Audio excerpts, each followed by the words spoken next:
Hello, everybody. Happy Monday. I am so excited to be here with you today.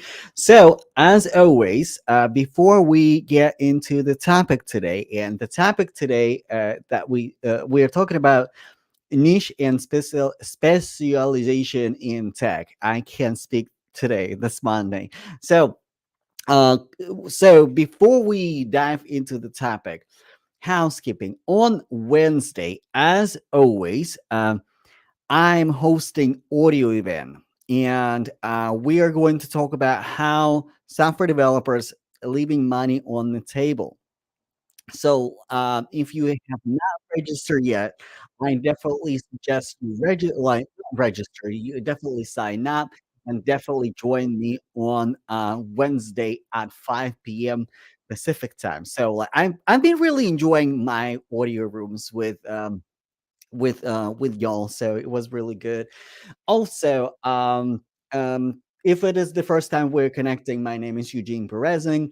I'm a career and business coach in tech. I help ambitious software developers, iOS developers, QA engineers to find their profitable, unique niche and claim their authority in that niche and also increase their earning potential. So, which is, we are going to talk today about niche and specialization in tech. So, I think the first question that is really important to answer it is, what is a niche? And how we can approach a niche, especially when it comes to tech.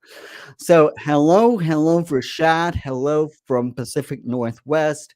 So, when like niche can be approached from different standpoints. Like the first standpoint about niche and specialization is your tech stack. Like, what do you actually do? And it's a really reliable approach to of your niche in tech. And a lot of software developers, they start specializing based on their technical stack. So it can be like, let me give you an example. Let's say iOS developer, right? iOS development is a very niche specialty, and even in iOS development, you can niche down even further. For example, um, niche down to testing and let's say test automation with X and Y test. You can niche down to a foundation, and if you're not familiar with iOS development, AV Foundation, it is a framework that is responsible for audio, for video, for streaming. So, and there are a lot of opportunities there too, in AR and ML and AI also are pretty popular specialties right now. And also, when it comes to like mobile development, there are so many ways to go, like ML, machine learning, and artificial intelligence. So, and I think I can literally have a different live stream dedicated to that. So, specialty. Another example, let's say QA engineer, right? And QA engineer can be a specialty on itself, can be a niche on itself. So you are pro at testing, but also in that specialty, in that niche, you can niche down and specialize even further. So that's that's technical specialization. Another specialization is the industry. So there are certain technical fields, there are certain technical specialties in software development that are not as unique. For example, full stack developer. Full stack developer, it is a very generic field, and I think even in full stack, you can niche down into specific technology, but also what helps software developers in their careers as well is to niche down to like certain industries, like it can be healthcare, it can be it can It can be literally whatever niche they prefer, whatever niche they choose. So you might be wondering, why why do I have to niche down? And this is a this very interesting and problematic topic for a lot of tech professionals, for a lot of software developers, because there is, and I think in business in general, people think if I niche down, if I narrow my specialty down to a specific field, I'm going to lose money. I'm going to leave money on the table. Is it true? Well, the problem is when you are generic, when you sound like everybody else, then you're not you're not as noticeable. You're not as noticeable for hiring managers, and you are not as noticeable for recruiters. So it is really important to, like, when you niche it down, uh, y you you know what market to target too. And also, when you niche down, it is important to keep in mind that it is easier for you to establish your authority. For example, if you are speaking like as a software developer in general, and you talk about just software development in general, it is really hard to establish your authority in software development because there are so many nuances. There are so many subspecialties that really like that really hard to master. But when you like narrow down to like one field, one either one industry or one specialty, then you're going to stand out. Let me tell you a little story. So, I transitioned into tech from I used to be a clinical psychologist, then I transitioned into tech as a QA engineer, and my first specialty was like just generic QA engineer. Just like I could do it all. I could do it all. So, but as soon as I niche down to iOS development, and not just iOS development, but I like testing iOS, native iOS applications with XCUI test. So what it did to me, like first of all, I increased my earning potential. I start making more money. So it also with my content, because also if you're not creating content, you're missing out, big missing out. If you're treating your LinkedIn profile as your digital resume, you're missing out, big missing out. But today we're not talking about content. We're talking about niching down. But in my content, when I started talking about XCUI test automation for native applications, right? I like I start getting invitations for speaking engagements, for start like invitations for to meetups. Recruiters like could discover me really easily, and that was because of my content. So and that was also because of my niche. I stopped talking about generic QA and generic testing and test automation, and I started talking about um, test automation for native iOS development, and like I was laser focused there. So this is why it is important to find your zone of genius. This is why it is important to find what you can bring to the table.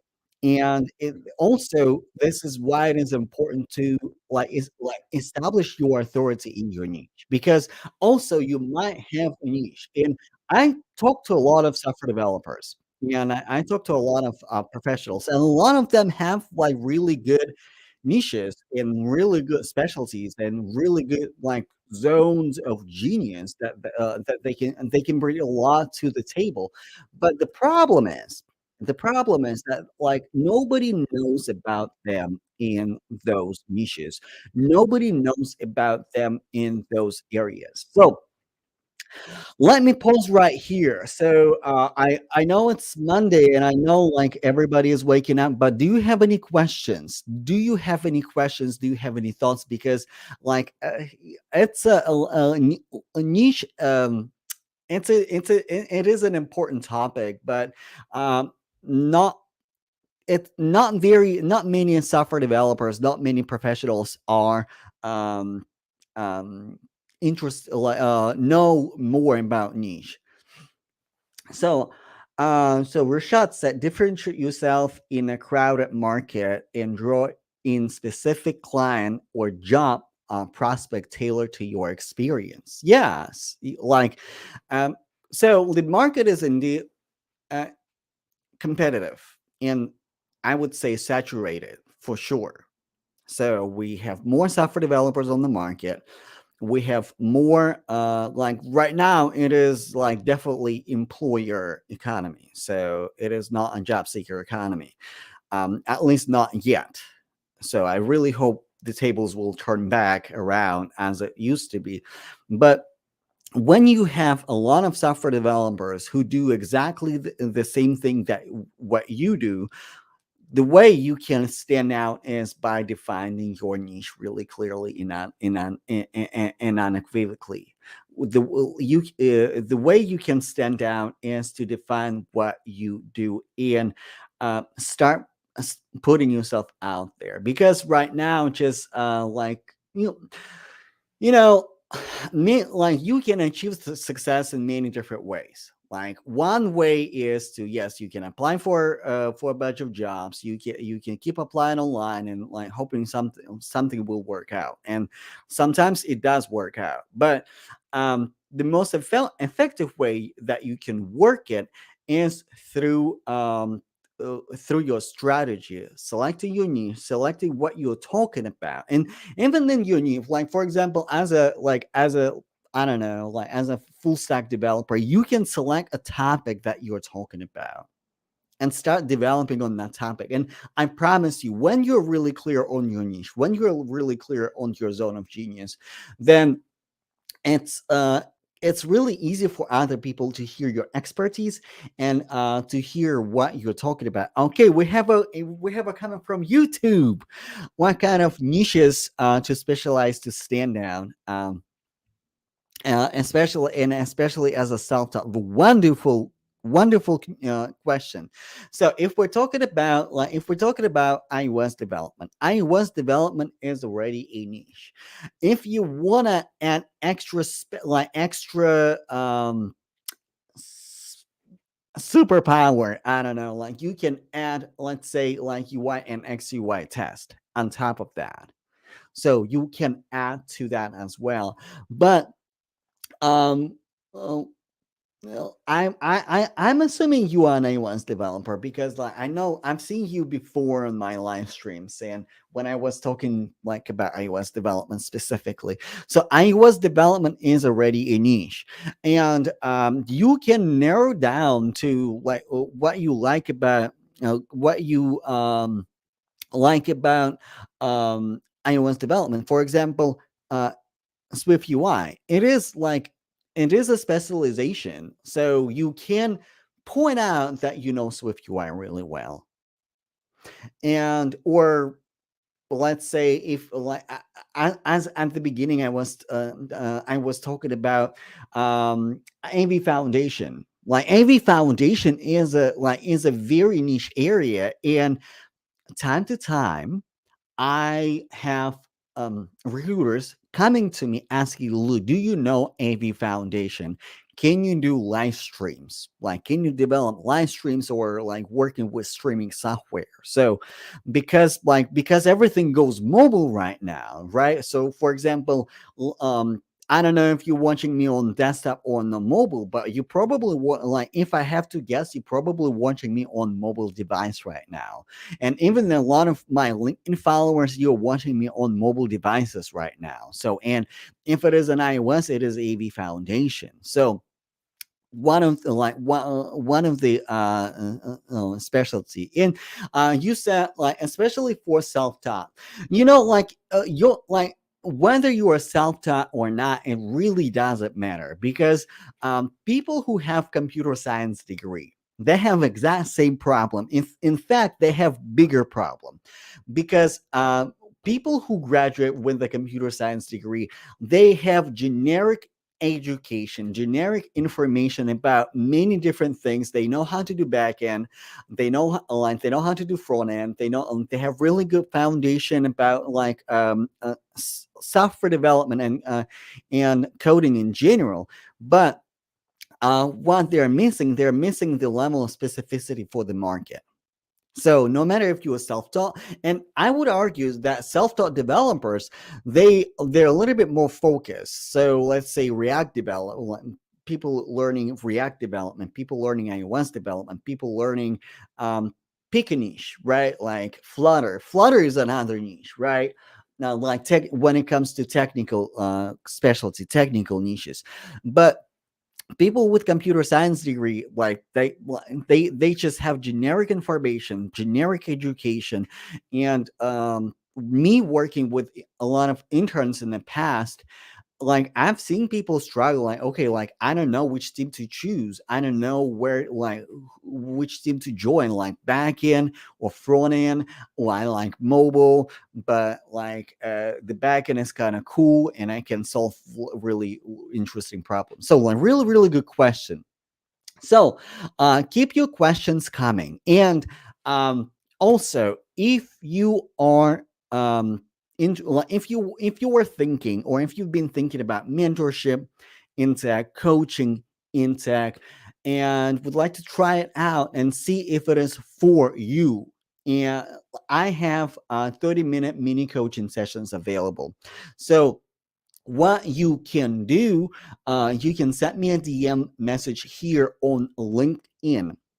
Send me a DM message here on LinkedIn. And if you are not connected with me on LinkedIn, connect with me on LinkedIn and ask me for a mini coaching session. And I can set it up for you, because I do have coaching program. It's a paid program for software developers, iOS developers, QA engineers, like, and that program specifically focus on how to establish your authority in your niche, how to make opportunities to come to you, how to stand out of the crowd, especially in this market. So it is available for you. Let me know if you have any questions. Yes, I have known you from iOS. Yes, yes, I remember you. Like you've been following me for a while, and I absolutely appreciate that. So, do I have any like are there any other questions? Are there any other thoughts? Um, if not, we're wrapping up. You have an amazing week, and come join my audio event on Wednesday at 5 p.m. Pacific Standard Time. All right. You enjoy your week, and I'll see you next time.